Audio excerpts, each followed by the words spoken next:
Hey, it's Ian Altman.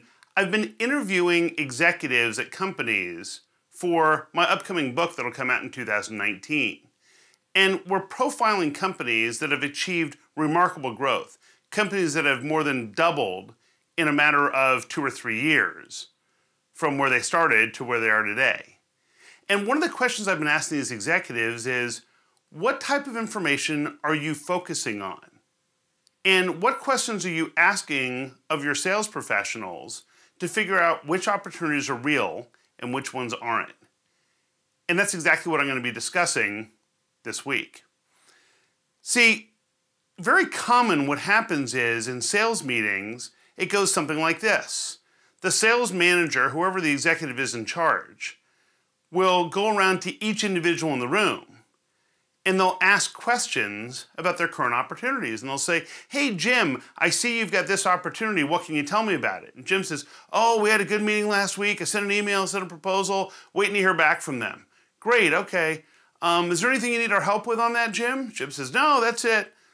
This is typically what happens.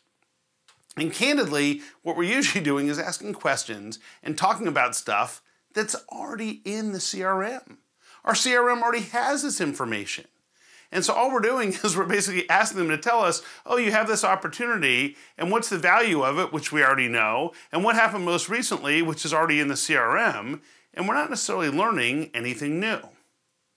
But here's the difference of what top performers do. So top performers ask questions that are more aligned with what we teach in same-side selling about the same-side quadrants. And so the top performers tend to ask questions like this. So they'll say to them, listen, Jim, I see that you've got this one opportunity. What's the issue the client is trying to solve? And what's the impact to them if they don't solve that? And how important is this compared to other things on their plate? And what are the results that they're looking to achieve? And why do we feel that we're the best people to achieve those? Have we identified if there's any other people who need to be involved in the process? See, what we're doing at this point is we're in essence asking our people to explain why this opportunity is real, why it's worth solving, and make sure that we don't have any gaps in how we're seeing that account. Now, the true top performers have incorporated all this into their customer relationship management platforms. And actually, it carries forward into their customer service as well. So this week alone, I profiled 2 different companies or interviewed 2 different companies, their executives about their growth. And each one of them said, well, we practice every week. We use the quadrants in every single meeting. And during our sales meetings, what we do is we ask people specifically those questions about the quadrants. What's the issue the client's trying to face? What's the impact and relative importance of not solving that problem? What are the results they need to achieve? And who else is involved or needs to be involved to make sure we don't miss anybody?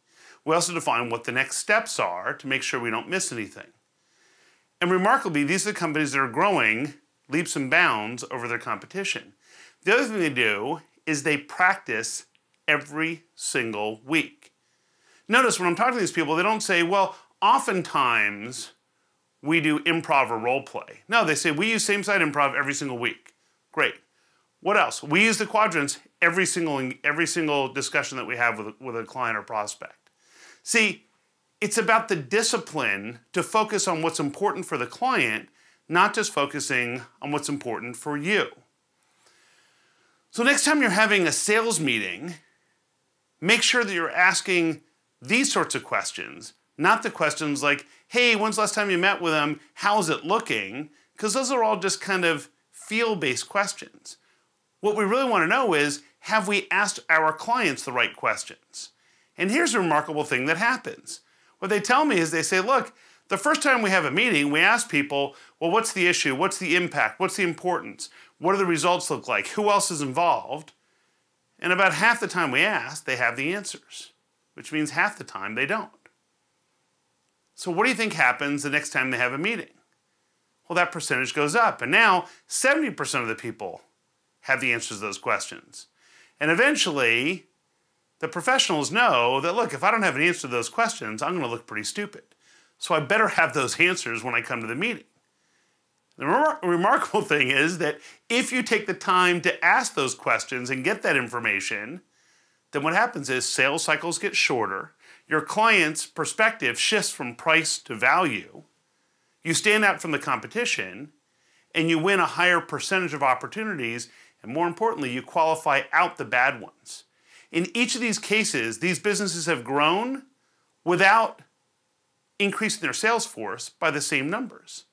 So it's not like they doubled their sales force. In many cases, they grew their business and their sales force stayed the same or shrunk, but they're way more efficient and effective.